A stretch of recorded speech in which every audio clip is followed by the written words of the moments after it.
You've just found the Montana Outdoor Podcast. Here, you'll discover the people and places that make Montana like no other place in the world. If you love to fish, hunt, or just enjoy creating your own adventure in the outdoors, you have come to the right place. The Montana Outdoor Podcast is brought to you by Rocky Mountain Truck and Trailer, home of Boss Snowplows, CM Truck Beds, and Diamond Sea Trailers.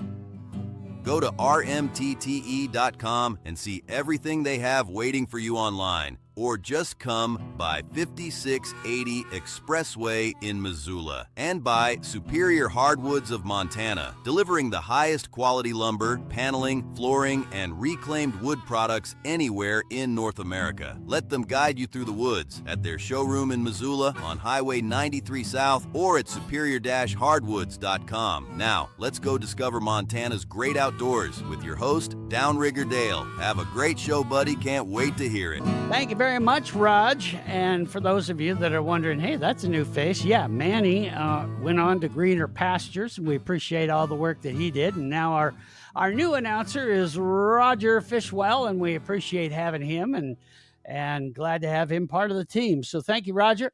Now, before we get started, and we got a really great show. I've gotten a lot of emails from you out there that's saying, hey, how do you catch those lake whitefish on Flathead Lake, especially those of you that listen to our morning radio show every Saturday morning.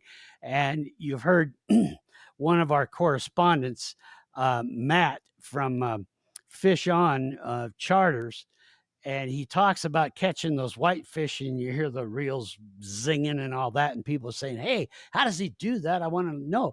Well, we have a fella on here that we're going to get to in a second. He's going to tell you how to do it. But before we do, I want to welcome our active military in. From the time that we started doing this podcast, I was amazed of how many active military all around the world listen to this podcast. And of course, now that we are a video podcast, they watch us around the world. And that's just awesome. We're honored to have you. So those of you that are serving our great country from all around the world, thank you for tuning in here. And we hope that this brings a little bit of home back to all of you. And thank you for what you do for our country. Also want to thank our veterans all around the state of Montana and across the United States. Thank you for your service. And we hope you get out and have some fun, do a little fishing, a little hunting this fall and that. And we'd love to have you. Also, for those of you that are watching and listening, if you would please subscribe and like our podcast, that really helps us. It seems like a simple deal, but it really is important, and it helps us, especially helps us be able to stay on YouTube and be part of that whole audience, which is massive. So we really do appreciate that. So thank you for being part of that. Now, let's talk about fishing for the lake whitefish on Flathead Lake. Now, Flathead Lake, of course, is located in northwest Montana. That's just south of Kalispell, Montana. For those of you that know the state well, you'll know exactly what I'm talking about. Very large lake. In fact, interesting little stat, it's the largest freshwater natural lake west of the Mississippi.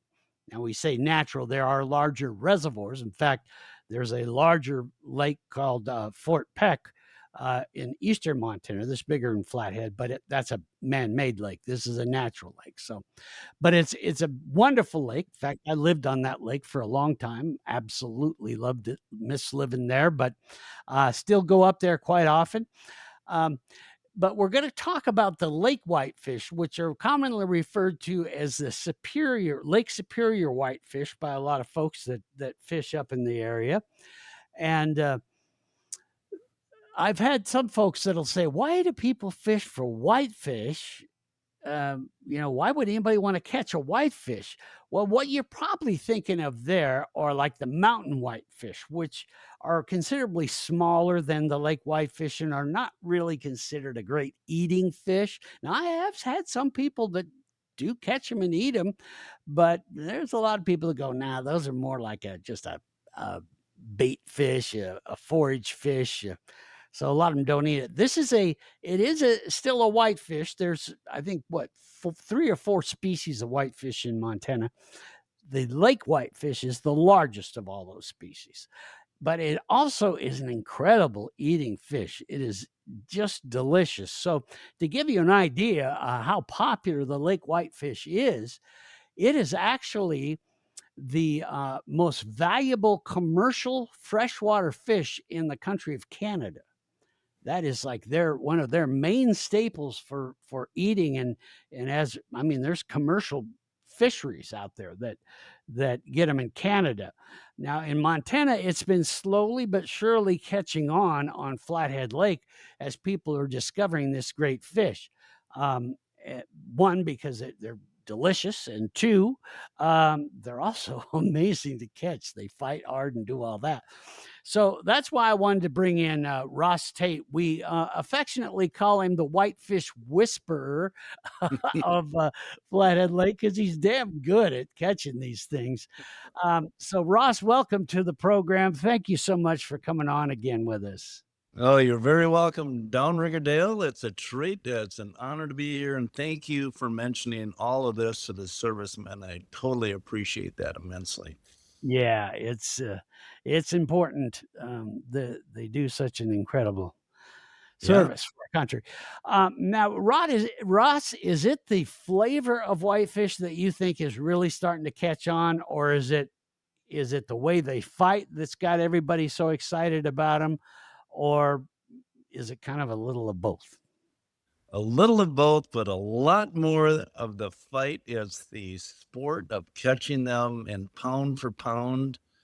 Pulling those fish up from 50 feet down is just a ton of fun. And these fish are so good at getting off the hook. You really Yeah, have to work to get them up, and just watching that bent rod reeling out, losing line, pulling them back up.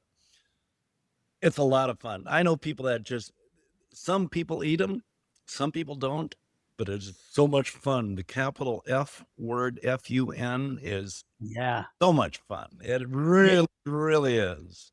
It really is. It's kind of the same kind of addictive thing like the big king salmon over on Fort Peck. Once you hook into one of those and you realize, wow, this is a powerful fish. Well, same thing. Now, of course, the lake whitefish are smaller than that, but Ross just said, pound for pound, my God, they can fight. And like you said, I have gotten so many emails with people saying, "Could you get somebody on to tell us how to do this?" Because, yeah, I'm hooking them, but I can't keep them on the line. So there is a knack to that. Um, Now, another interesting thing about these fish, Ross, is, just in raw numbers in Flathead Lake, what I have heard is they are the most abundant fish in Flathead Lake. Now, have you heard I that? Yeah. That's what we've been told by Fish and Game, that the biomass of the total number of whitefish far surpasses all of the perch, lake trout, smallmouth, by a significant number. So Yeah. the Lake Superior whitefish, which were brought to Flathead Lake in the late 1800s, early 1900s on fish trains from Lake Superior in Michigan with the hopes of turning Flathead Lake into a commercial fishery, were transplanted. And they Mhm. are cousins to those other whitefish, but what a hoot. So when I Yeah. moved here in 1988, I'd gone back to college to become a physician assistant. I was playing trumpet professionally in Minneapolis, St. Paul. Wanted to get married and have children, but that cost money, so I had to go to work. I went back to college, became a professional, and I didn't know anything about Lake Superior whitefish till I moved out here in 1988, and I kept hearing about this, and then met the captain. Told the captain one day I was at Paradise Falls and introduced myself to him, told him I was going out fishing for Lake Superior whitefish. And he said, "Good luck. Let me know how you do." Because there had been about a 4 or 5 year lull in catching any numbers. You could catch a few, but you couldn't go out and catch 50, 100, 200 in a day, which you can do in the last few years. The next day, I took this retired Army vet officer. He used to be an assistant for Schwarzkopf during the Gulf Wars. Oh. He had PTSD, and we went out in the Narrows the next day, and we caught 87. I sent pictures and videos to the captain, and I was suddenly dubbed the Whitefish Whisperer. It was so great because this Army vet just really came out of his shell, gradually by doing this, and it was really Mhm. great. And learning how to catch Lake Superior whitefish. There are other whitefish fishermen who are better, but I'm connected. I am connected to so many people now because of you and because of this show. It's so fun to stay in touch with people throughout the day, throughout the year, from the north end of the lake where they can guide, and to the south end of the lake where you cannot guide. Um, and with people that I have met and become good friends with. I mean, Dick Mhm. Zimmer, great guy, uh, Yeah. absolutely fabulous. And I have learned a lot about whitefish fishing from other people on the lake and have become really good at it. Mhm. And there are a lot of people who are good at it, but it is so much fun because the fish fight like crazy. It's typically t-shirt weather and shorts, late July, the month of August. And sometimes you need to be out there at dark 30. Like now it's becoming, as the season is waning a little bit. Some people are out there at dark 30, but you don't have to be. Mhm. Yesterday, today is Monday. Mhm. Yesterday, I played hooky from church. Uh, uh, I Oh. caught I caught 30.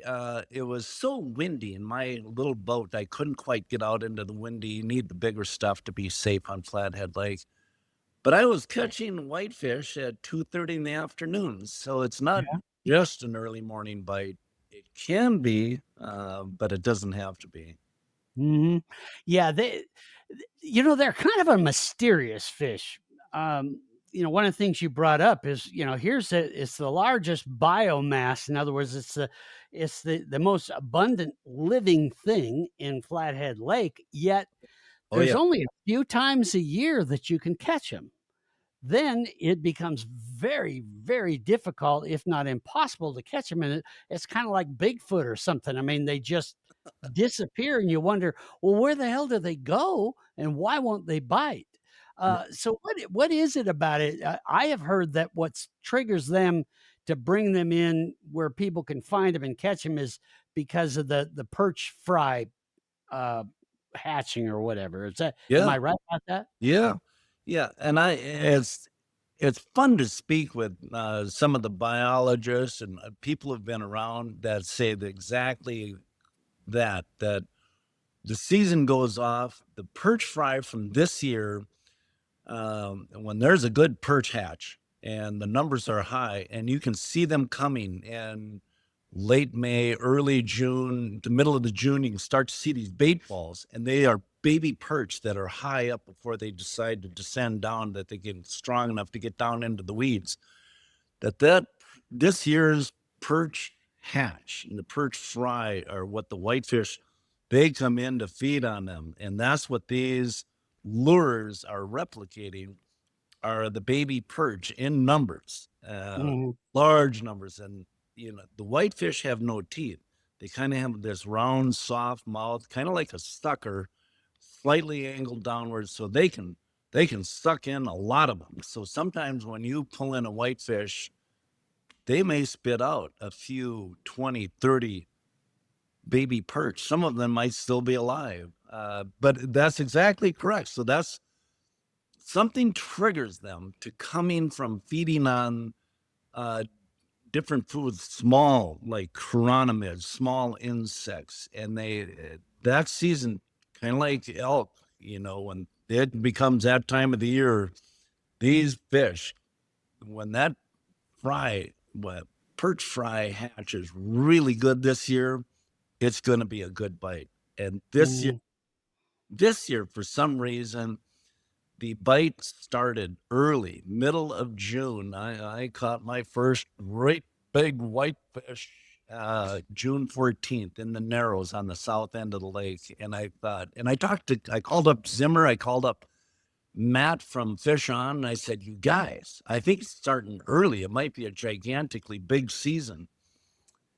And it's still going, but I think it's winding down sooner than it did last year. But there's right now, I don't even know the date today, but it's Monday. Mhm. What's the date today, Dale? 25th. There are tons of whitefish being caught in Skidoo Bay, Wild Horse. Are you going to get to those questions? I'll just tell you. Yeah, I'll get to where to find them. That's part of what folks really need to understand. And in fact, let's kind of go there, because some of the questions that I get, and I've been getting a lot of emails because people have been hearing about this, is they want to know. Okay, I hear people like Ross talking about it. I hear people like Matt and other folks that are fishing that are just catching these things like crazy. Yet I'm out there and I can't catch a damn thing. What's going on? Uh, and then others will say, "Hey, I'm getting bites, but I can't keep them on." So what I thought we could do is talk about just break it down to A, finding them, B, what to use to fish for them, then C, what's the technique to get them to bite, and then lastly, D, what do we need to do to set that hook properly and bring them in, because they are a fighting son of a gun, and some of it just, hey, they don't want to be caught, and you gotta deal with it. But anyway, so let's start with first a quick break. And when we come back from this break, we're going to start with the basics here of one, where do we look for these whitefish? How do we find them? So we'll do that right after this. Right. Rocky Mountain Truck and Trailer. Truth is, the Montana Outdoor Podcast wouldn't exist without their incredible support. And if you've been enjoying these episodes each week, maybe it's time to support the folks who help make it happen. So here's the question. Do you need a trailer for work, for hauling gear to your next adventure? Or maybe a new truck bed to help keep your life organized, whether it's for work or play? Well then, go see the folks who already get what you're about. You see, if you listen to this show, you've already got something in common with Rocky Mountain Truck and Trailer. Like you, they love the outdoors. They work hard, and they're dang good at what they do. Their job? Helping people like you get your work done faster so you can get back out in Montana's great outdoors. Rocky Mountain Truck and Trailer carries a full lineup of Diamond Sea trailers, gooseneck, equipment, dub trailers, well, you name it. Whether you're hauling a few supplies or towing the big stuff, Diamond Sea trailers are built to handle it all with reliability and ease. They also carry CM truck beds, the strongest, most durable truck beds around. Plus, they service everything they sell. Need your trailer rewired so the lights work the way they're supposed to? They'll take care of that too. Got a new truck? They'll get you set up with the accessories you need, installed and ready to roll. And don't wait until the last minute to schedule your trailer service. Do that ahead of time so your gear's ready to go when you are. They also stock a huge selection of parts for Boss snowplows, CM truck beds, and Diamond Sea trailers. And if it's not in stock, they'll find it. Need financing? Well, they've got you covered there, too. Need a gooseneck or fifth wheel hitch for that rodeo trip or family outing to the great outdoors? Yep, they install those, too. Rocky Mountain Truck and Trailer. They're in Missoula at 5680 Expressway. You can call them at 406-549-4243 or check them out online at rmtte.com. That's Rocky Mountain Truck and Trailer, rmtte.com. Now let's get back to what Rocky Mountain Truck and Trailer helped create, the podcast. Back here on the Montana Outdoor Podcast, I'm with Ross Tate, the Whitefish Whisperer, as we love to call him, and we're talking about catching the Lake Superior whitefish, or a lot of people know it as just the lake whitefish on Flathead Lake. has become more and more popular every year, especially when we have years like this, where it's been a pretty amazing bite, as Ross had pointed out before the break. So, Ross, let's start with the basics. Finding the whitefish on Flathead Lake. How do we do that? Well, using a guide, I'll tell you right off the bat. If you don't have somebody that knows where to go, use a guide. Call up Matt from Fish On, Matt and Cameron. Those guys are really hot. They're really, really good on the north end, Yep. which is the whole north end of the lake. Known spots. So talk to somebody who's gone before, they've been there before. When you get to your spot, you certainly want your fish locator, your fish finder. And these average at around 52 feet. And on your fish finder, you can see them near the bottom. These are bottom fish, so they'll be anywhere from 1 feet, mostly right on the bottom, but they may be upwards of 2 to 3 feet off the bottom that you can see on your fish finder. And they're little blip, they're not like a great big fish. However, you have your fish locator set up, but you can see them. So then it's time to fish for them. Put your spot lock on. Most people are now with Minn Kota type electric motors that have a spot lock, so you don't have a rope and anchor, which is that's old school, and it's really frustrating to get stuck in a line. Or, when you have a rope and an anchor, you're swinging all over the place. When you have spot lock, that keeps you in a 3 to 5 foot circle. You're on top of the fish. You see them. You're going to drop your line down.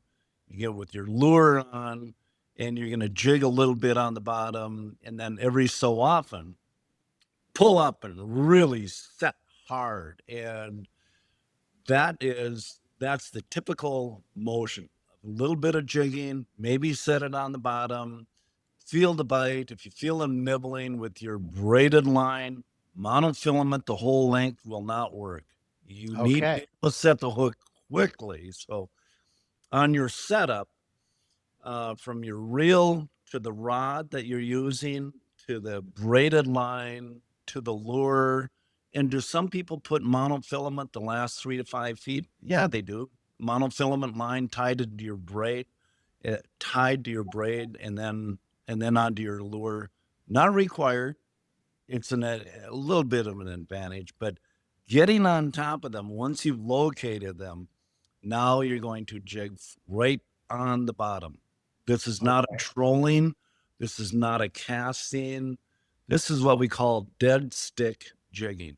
So that's what we're doing. Okay. So if we go to B on what we were talking about, what you use to fish for them, what would be like? What kind of rod and reel do you use? And then you talked about braided line. Talk about the kind of braided line you use. Oh, great question. So you can use any kind of reel you want. I typically like to use a spin casting reel. I have braided line. I have my this particular setup yesterday, I was tied straight to the braided line, and I caught probably 30 by myself in a few hours. My most popular lure that I use is a 3/8 ounce rattle disaster, dark green with some red on it. And I have used a lot of lures, and I'll show you pictures or videos of all the different lures made for whitefish jigging, and you can catch them. They all work, but some work better than others. These are some of the whitefish jigs that I have used and caught whitefish on every one of these jigs. And let me zero in on these. These are rattle disasters made by Dick Zimmer, and I've modified them and made different colors, speckles, added eyes, colors, different colors, and speckled them. And I've caught whitefish in all of these. These are 1 ouncers. My favorite all time is a 3/8 ounce dark green with a little red rattle disaster. They're little balls in size that rattle. These also are rattle disaster 3/8 ounce, and I like to feel them in my hand, just different colors. Dick Zimmer also makes 1/4 ounce, and he also makes different colors, and he's trying a new design. So here's one. A gentleman gave this to me on the lake. I have no idea even who made this. and it's like they heated it up and twisted it, and that's the shape of it. Again, some of the older design whitefish. These are ones that were made by a friend of mine, Teddy Davis, who made whitefish jigs, and we catch them on those cast mashers. Before all these people used to catch cast mashers. JT Tackle makes these lures that work well. These are made by Kit's Tackle over in Helena. And there's also the rattlesnake. So what size of braided line is that? 8 pound. 8 Good pounds? question. 8 pounds. That's okay. And do you not use a monofilament leader at all on that? I do. I Okay. most of the time I will use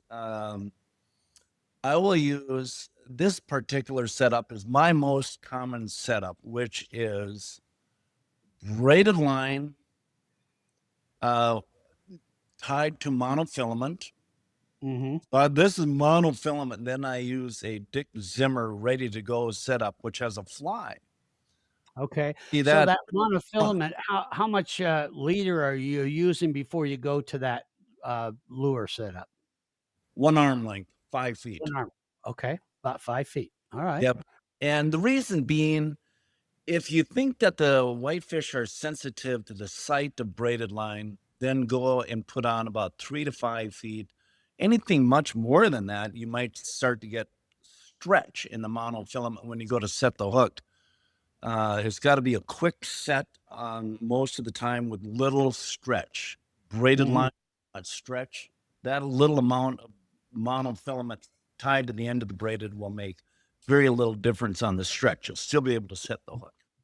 So that is probably one of the bigger mistakes that people make, I would assume, then, is going all monofilament, thinking like I'm fishing for trout or whatever. And all that stretch is what's causing them not to get that hook set properly. Correct. Yeah, absolutely correct. I can see a lot of people in the audience right now with little light bulbs going on over their head going, that's what I needed to do. I hope they are. So, and the other is how flexible is your rod? I mean, this is not a very flexible rod. So this is what they call this is a lightweight rod. It won't quite show, but all the rods have a description of that rod. This is a light action. It's fast, meaning it's fast at coming back to its original shape. So it's pretty stiff. So you want a stiff rod so that when you set the hook, the rod doesn't bend very much. The more flexible it is, correct. A lot of that flexibility. Got it. Ties right in with using monofilament versus braid. Having a loose rod versus a tight rod makes a difference on being able to set the hook. So the average depth of fishing and successfully catching lake spear whitefish is 52 feet. But this year I caught 20 in an hour in 36 feet in the Narrows, June 14th, that day I was telling you about. And what was I getting to? Having fast action, fast rod, that all ties in together to be able to set quickly. Oh, the average depth, that's what I was getting to, is 52 feet. 2 weeks ago, we were not catching, and we tried like 5 different spots, and we ended up halfway up the lake on the west side, and we were in 82 feet of water, and we caught 12 in a row, 12 casts, 12 whitefish, but that was 82 feet. That's unusual. Yeah. But the point is, when there's another extension of 20 plus 30 feet of having braided line, having a stiff rod, be able to set the hook, and watching people just laughing while it's like, this is ridiculous. It's so deep, but that's where they are. So where are they fish? They're where you find them. Yeah, where you find them. Right? Yeah. Well, if you think about it, the normal place that a whitefish will feed when it's not the perch fry season or that is at 200 feet down. Oh, Dale, I didn't know that. When did Yeah. you do your research on this, buddy? Yeah. Well, I talked to a few biologists and a few folks, and yeah, 200 feet is where they're normally at, which kind of explains why you don't find them other than when they come up. Because for them, even an 80 foot or 50 feet down, that's shallow for them. But Yeah. they view that perch fry is like their delicacy of they wait all year for this, you Oh, know? yeah, absolutely, and it's really fun, seeing some of those baby perch come up, and it's fun to know that. That's an interesting statistic. I did not know that, Dale, so I Yeah. appreciate you sharing that. So, I suppose if you wanted to try to catch them in that off season, you'd have to go down 200 feet. But now you want to talk about being able to feel the bite and all that at 200 feet. That'd be pretty tough, you Right, know? right. So speaking of feeling the bite then, what is it what are we trying to feel for? What should we be trying to do? Or is it so subtle that you're better off just doing a hard jerk now and then? Oh, it's interesting. Some days, just the simple hard jerk is all you need, and it just depends, and these days where they may be biting lighter, you need to feel, um to be flexible and be ready to jig on the bottom a little bit more than normal. I see so many people out there just pulling up nonstop, and I think you might be missing by scaring them away. Mhm. Maybe if it's a smaller pod and it's not, the feast of when they're in that total frenzy where any lure at any way will work.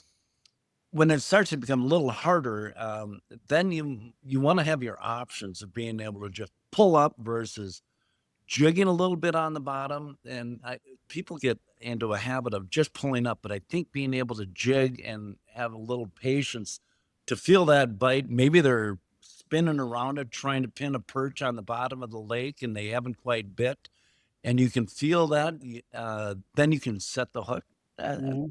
Way to do it. Some days, on very, very calm days, I literally think that I can tell the difference between that jig being straight vertical. And that's what a lot of people will want to think, that you want to have that vertical all the time. And sometimes I can feel if it's lying flat on the bottom, Ah, yeah. little difference. Done this so much with the 3/8 ounce. I can feel it with the 3/8 because I've done it many, many, many times. I can't feel it so much with the bigger, heavier ones, but you, if you get them vertical, that's what those perch are doing. The whitefish are coming in and just sucking up as many as they can, while these Mhm. little perch are seemingly trying to get away, or maybe they're feeding on the bottom. I'm not exactly certain what they're doing on the bottom, but when they're vertical, that's what you want. That's when those perch are like that. That's I think when we're catching most of them with our rattle disaster type lures.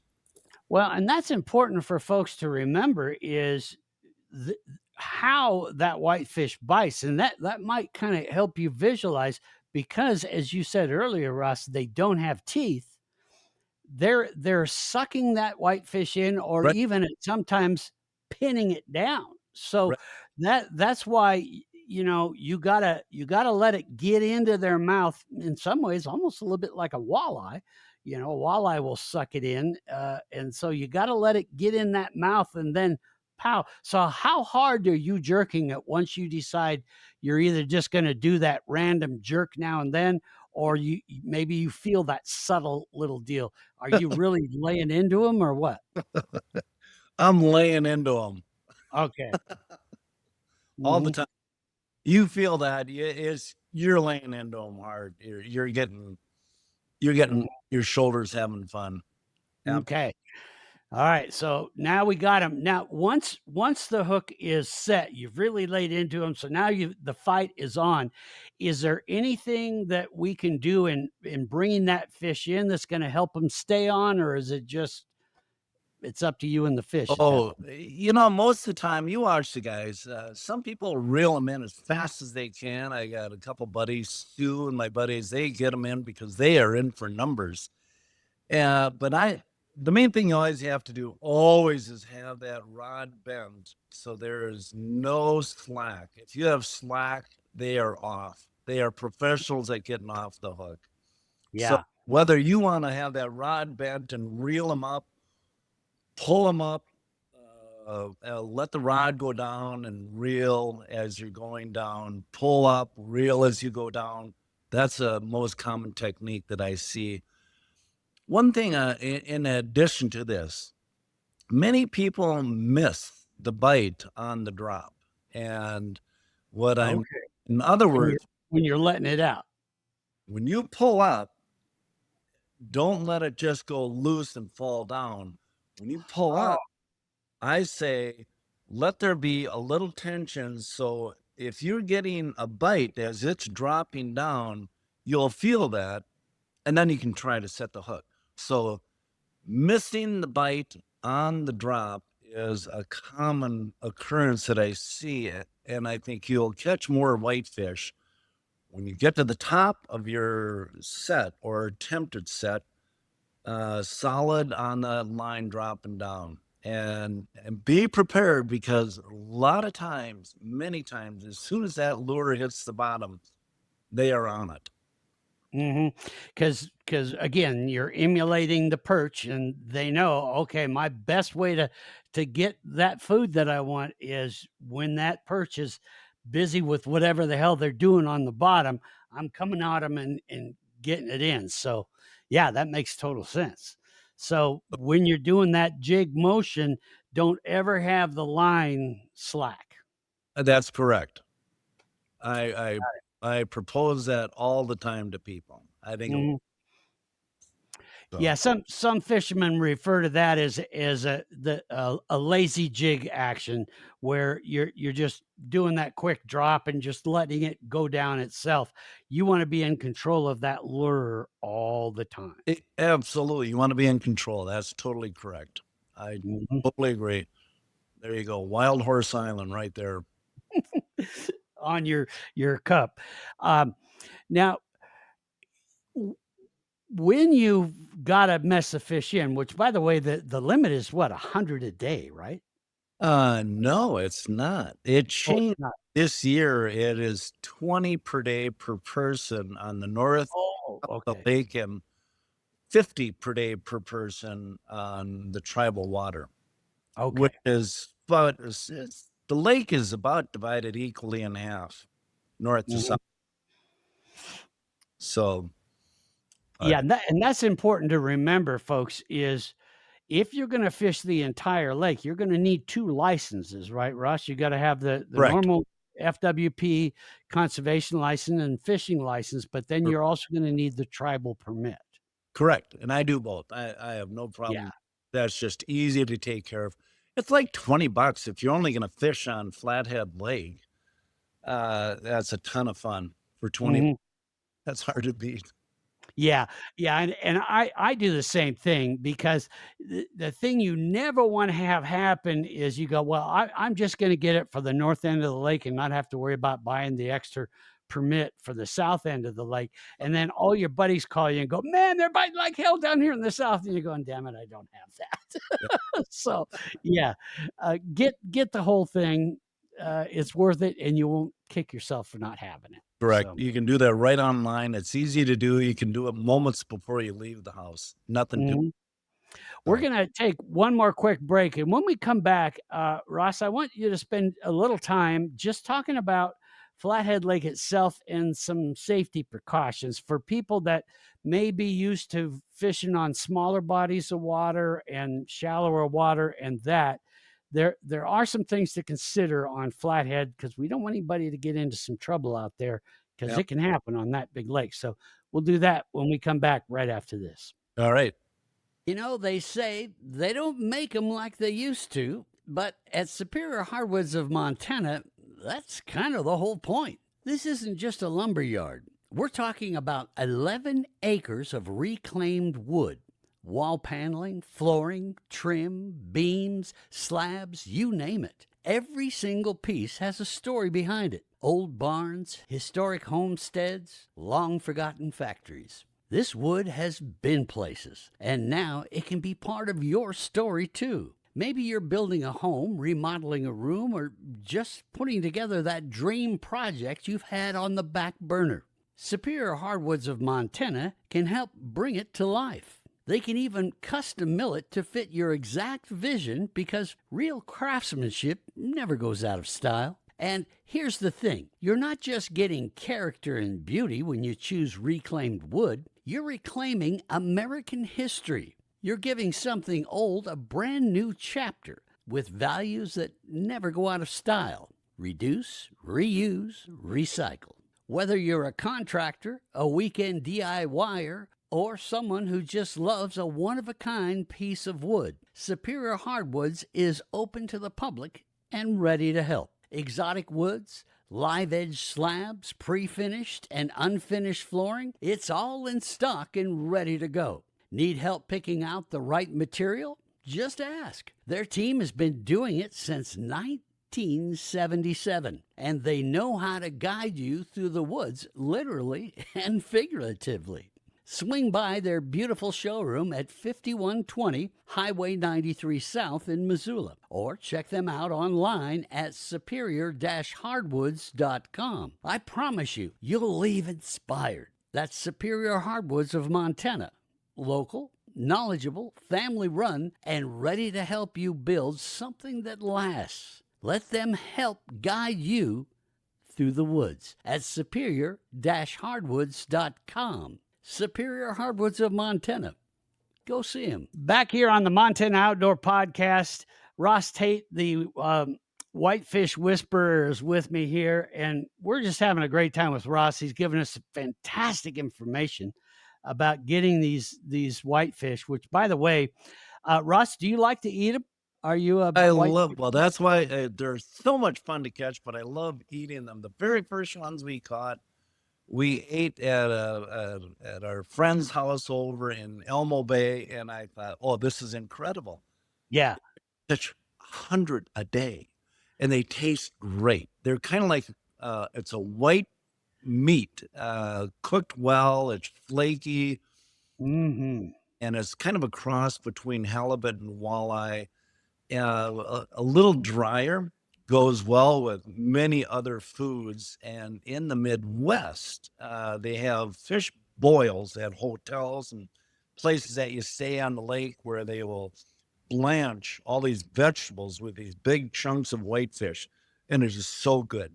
So now out here in Montana, not once did I know when I moved here in 1988 that there was Lake Superior whitefish. It's a great table fare. Yeah, it is. And that's the thing. When I first heard about, and this was like in the 80s, when I first heard about people catching them, and it wasn't a big deal. Not many people were into it. And I thought, well, why whitefish? Isn't that kind of a garbage fish? You know, Right. everybody's like, no, these are a different kind. And I was at the Big Fork Inn in Big Fork, Montana. That's on the north end of Flathead. And on the menu, fresh caught whitefish. And I thought, what the heck? I'll order it. And pardon the pun, I was hooked. It was just delicious. And I went, oh Right. man, I have got to get more of these. And I'm not a big fish eater, folks. I love to catch them, but I usually give most of the fish I catch away, unless it's walleye or, of course, now whitefish as well. But I'm not a big trout eater or any of that. And these are just fantastic. Now, whitefish traditionally are a little bony. Is there a way that you clean these whitefish that is easier to make them into table fare? Yeah, that's a great question. I recently got married a year and a half ago, and my beautiful wife, Julie, will eat and enjoys Lake Superior whitefish. But she doesn't like the pin bones. So sometimes that plate will have a row of pin bones. And I'm like, Mhm. this is my wife. I want her to let me go whitefish fishing. And I Yeah, want you better even bring them back right way, yeah. so kind of like northern pike. We were thinking of trying to invent a tool that we could pull those out. I don't know how, but there are different companies that have tried to be able to build a tool that you can pull those those pin bones out. Mhm. But I've now simply decided that about 2/3 of the way back on the fillet from the head towards the tail are these pin bones. Now I just find the top of those pin bones and I slice them out and I lose about a 1/4 inch strip per fillet. And I cut those out and now I have Right. top fillet, a bottom fillet, and then the whole tail has no pin bones. All the different Yeah. world. It's simply much, much better just to cut them out. Yeah, that's a great point because, when people say, "Oh, well, I lose that meat," well, you're not gonna eat it anyway. There's just too much bones to navigate around to eat it. Yep, So that's just a great question. So yeah. we if you're going to save whitefish for eating, I encourage people to bring lots of extra ice as soon as you're going to get them out of the boat into your cooler onto ice. Whether you want to just have packs of ice or uh, ice that you buy and just tiers. That's what I'm looking for. Mhm. Layer. You can layer it in there, and then So are you as soon as you land that fish, are you getting them on the ice right away then? ice right onto the ice. So don't throw them in the live well or anything like The that. lad that does not work. Okay. Not for keeping them. You may think it does, but it really doesn't. Okay. You So want to get. are you like, salmon where you'll bleed them right away and then I put have them on done the ice? more lately. In the last year, a friend of mine showed the difference to me, and I thought I'm going to do that. So the ones that I keep, I will bleed them, uh, and that works well. Mhm. Yeah, And and that's just cutting right into the gills, so you'll see that fish just bleed out, yep, and that's what you want. And then you it tends to make the meat, just a little fresher, I think. yep. And the other is when you fillet your fish, take the skin off the other side. There will be that balanced line of blood. So I will cut that out. I will tether or feather out that wide kind of dark burgundy reddish looking layer of balance on that the fish uses and cut that out so I have pure white meat. Mhm. Now, keeping them cold, let me just say, some people do not think that you can freeze them and keep them, have them taste good, but that is not true. You can, and it works well to get your fish cold, get them clean, rinse them off really well, then dry them, and you can vacuum seal them, freeze them that day, get them into the freezer as soon as you can, and a few months later, they will still be fine. I can. Okay.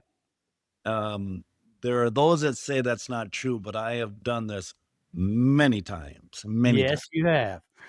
So that right there, it gives you guys some great information here. We've learned what we need to use. We've learned how to get them on the hook, how to keep them on the hook, and then how to clean them, how to do all that. So you've got some great information.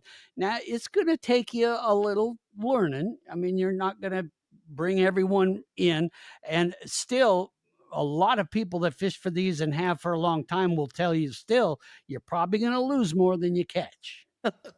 You do, you lose a lot. They I are a think, fighting son of a gun. I think there must be athletic clubs underwater where they go and work out. And I think they do like push-ups with their lips and lip ups, stuff like that 3 times a week. I don't know how much it costs them, but some of these fish are really, really good at getting off the hook. There's Yeah. no doubt about it. Yeah. So, be prepared for a little frustration, but I'll tell you what, it's so much worth your time and it's just a lot of fun. It's a great day. And especially when you hit those days where they're just in that frenzy, like you pointed Uh, out, you're going to catch a whole bunch of fish and have such a great time. So, yeah. yeah, let's make sure you do that. Now, we're gonna, and you're probably those of you that are watching this are have already seen some of the pictures in that, so you got a good feel of it.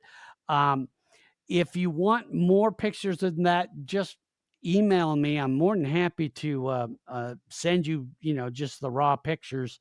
of what Ross has given us here, because those are great. Do you want to, as far as the setups, is there different times of the day when you use different colors, Ross? What are some of the things we need to know there? Well, And do you use a bait for that? I don't use different colors. I use pretty much the same thing. I've not, and I've tried different colors at different times of the day. I don't see any difference, and if there is, I'm unaware of it. Um, but like I said, and they'll see pictures. I've tried Mhm, every lure that you're going to see. I have caught whitefish on, mhm, and I've tried them for different companies. Dick Zimmer makes the Rattle Disaster. John Thomas, a great guy, makes the JT tackle. It's great stuff. Riley up north in Kalispell makes them.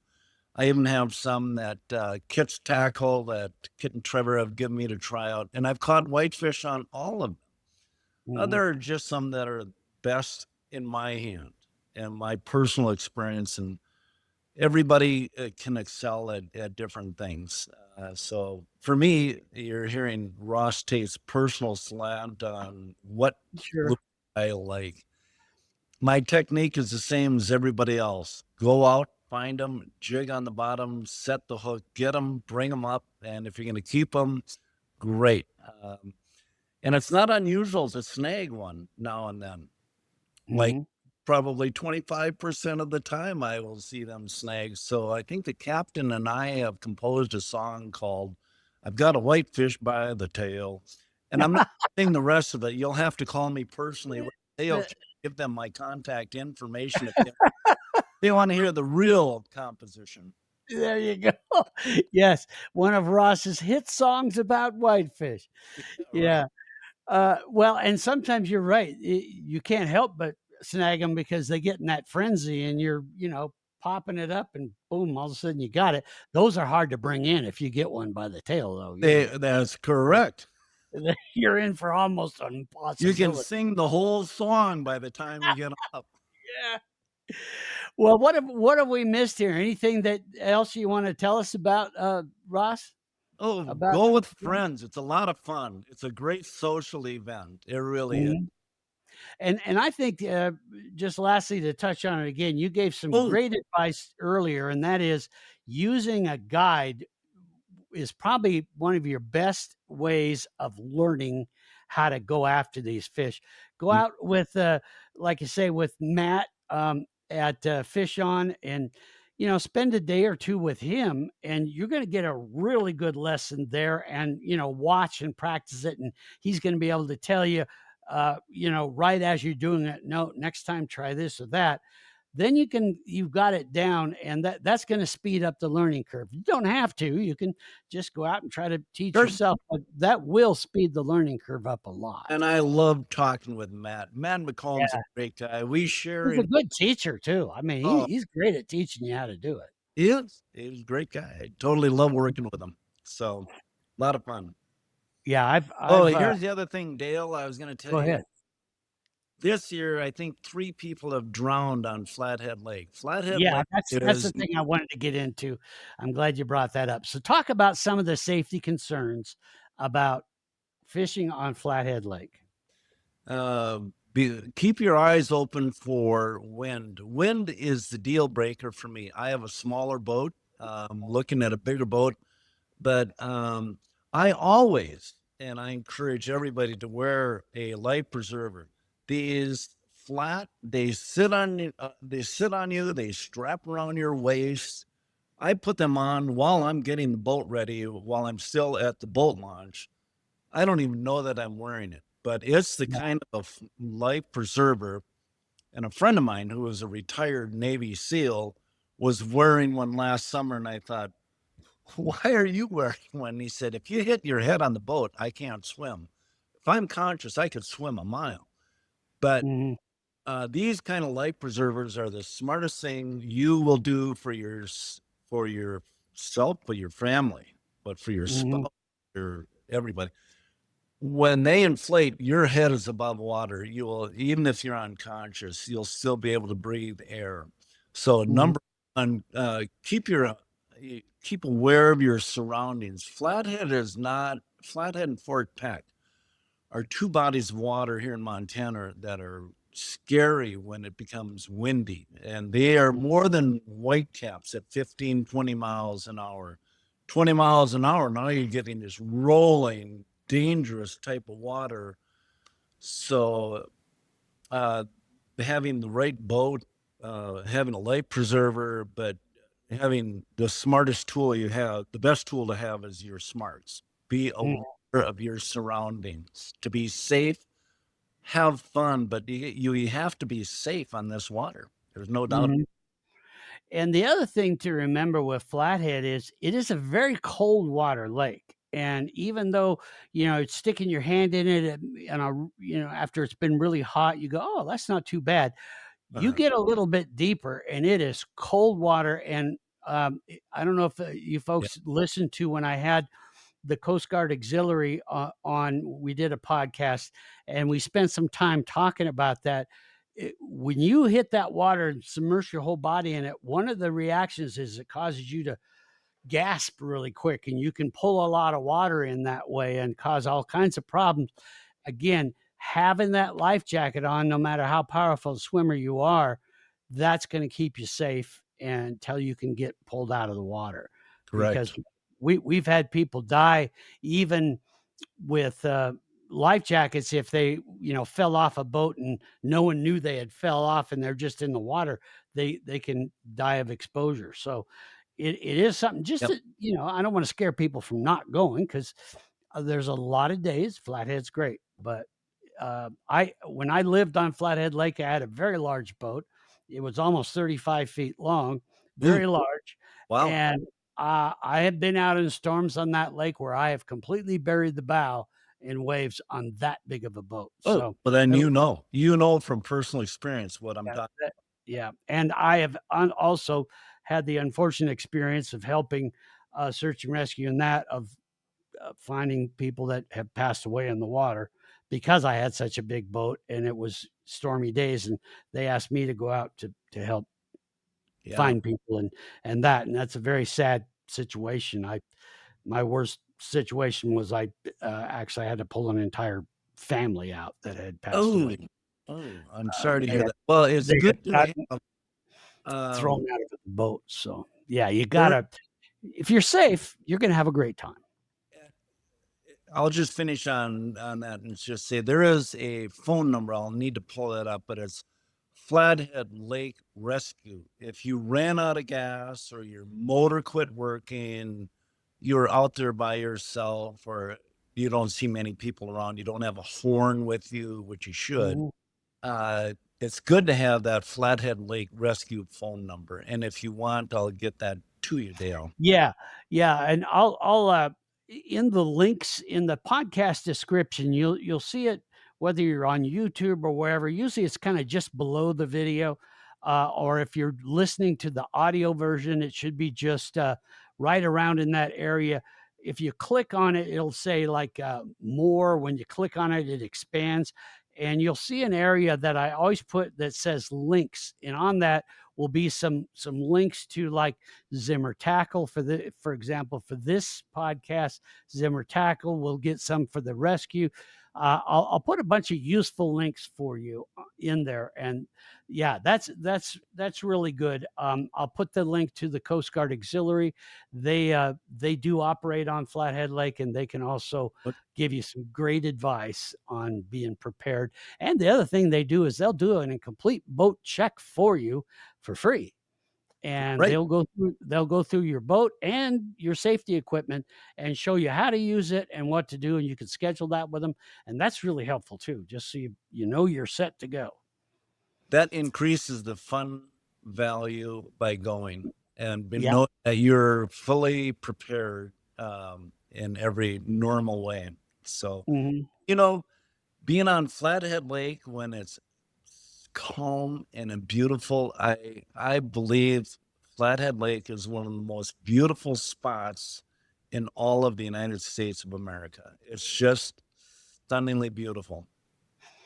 Yeah, it is. It is pretty amazing, and I've seen, uh photographs from people, and I've taken a lot, living on the water there, of just stunning stuff that you'll see things you've never seen before. I saw a moose swimming out in the middle of the lake. I never thought I'd see that.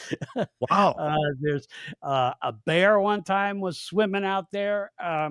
There, all kinds of stuff. So it really is just a wonderful place to recreate. And all you got to do, just go through your basic safety stuff.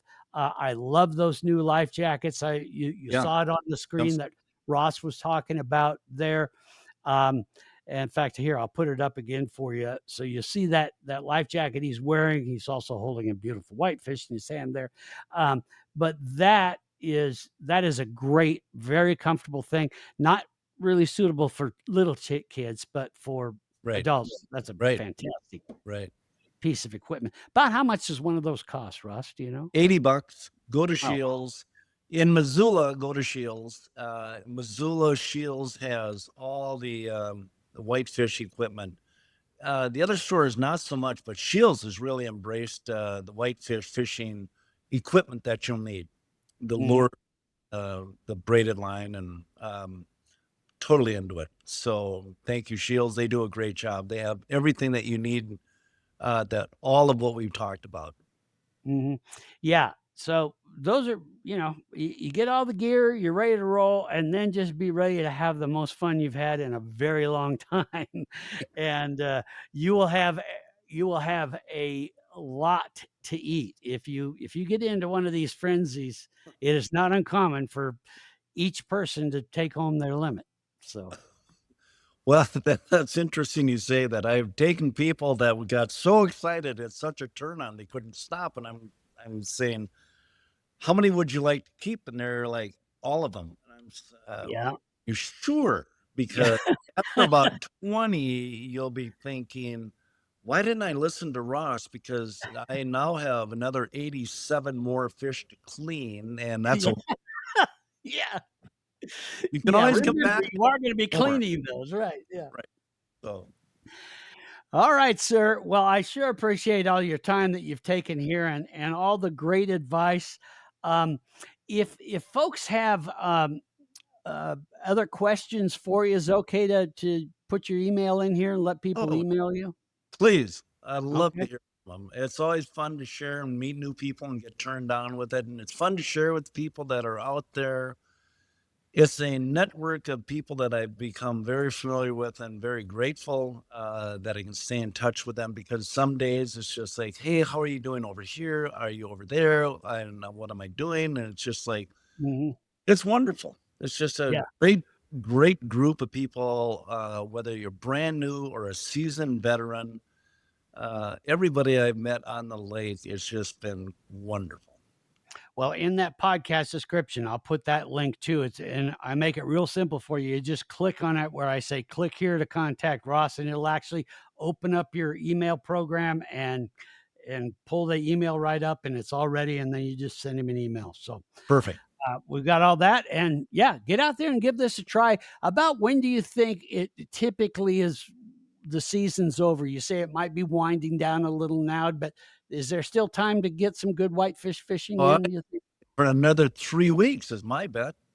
Okay. I think we're going to get into the first week or two of September. Okay. All right, gang. Well, then you got some fishing ahead of you. Get out there and do it. Ross Tate, thank you so much for being on the Montana Outdoor Podcast. We really you're appreciate very it. welcome, Dale. Thank you. It's an honor. It's a pleasure. And let's enjoy. Well, there you have it, folks. You got the Whitefish Whisperer right there. And if you have any other questions, you just go to that podcast description. Also, Roger's going to give you my email address here in a second, and he will be able to get you all that. And yes, ladies, you see Roger, he is married, so sorry. So I've already had several people say, hey, that new guy, he's good looking. Yes, he is a handsome guy, but he's taken, ladies. Sorry. Anyway, there you have it. And be safe, have fun, and send us some pictures when you get them. We'd love to see that. Till we meet again, folks, be good to each other. We'll talk to you next time on the Montana Outdoor Podcast. Thanks for watching the Montana Outdoor Podcast. You know, there's no way we could do this podcast without the incredible support of sponsors like Superior Hardwoods of Montana, home of the largest selection of in-stock, high-end wood products and flooring in the western United States. Let them guide you through the woods at superior-hardwoods.com. And of course, Rocky Mountain Truck and Trailer in Missoula, home of Boss Snowplows, CM Truck Beds, and Diamond C Trailers. Go see them on the web at rmtte.com. We'd love to hear what you thought of this week's podcast.